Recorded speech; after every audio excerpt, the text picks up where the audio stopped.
రాష్ట్రంలో 1,50,00,000 ఇల్లులుంటే 1,20,00,000 ఇల్లులు మా కేడరు గడిచిన 40 రోజులుగా మరి ఇంటింటికి వెళ్ళి ఈ సుపరిపాలన తొలి అడుగులో పాంప్లెట్ ఇవ్వడం జరిగిందని చెప్పి తెలియజేస్తున్నాం.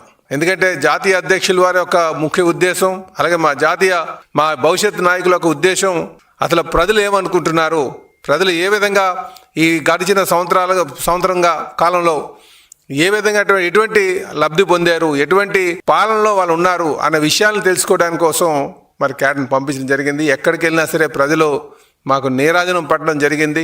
పాలన మాత్రం ప్రశాంతంగా సాగుతుంది అనే మాట ప్రతి ఒక్కరి దగ్గర రావడం జరిగిందని చెప్పేసి ఈ సందర్భంగా తెలియజేస్తున్నాం.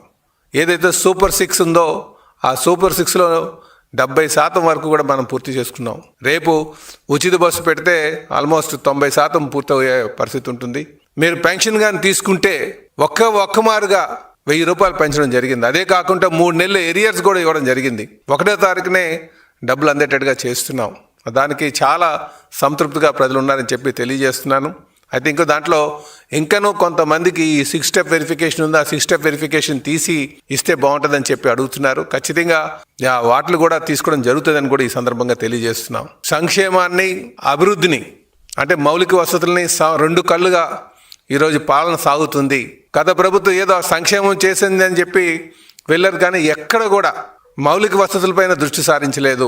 ఎందుకంటే సంపద సృష్టించాలంటే మౌలిక వసతులు అవసరం. సంక్షేమం ఎంత అవసరమో మౌలిక వసతులు అంతే అవసరం. అలాగే సంక్షేమాన్ని, మౌలిక వసతులపైన మన పెట్టుబడులు పెట్టాలి అంటే సంపద సృష్టించడం చాలా అవసరం. ఈరోజు ముఖ్యమంత్రి గారి ఒక ఆలోచనతో అనేక దేశాలు వెళ్ళి ఈరోజు పెట్టుబడులు తీసుకొచ్చి కంపెనీస్ వచ్చేటట్టుగా చేస్తున్నారని కూడా ప్రజలు చాలా మంది చెప్పడం జరిగిందని కూడా ఈ సందర్భంగా తెలియజేస్తున్నారు.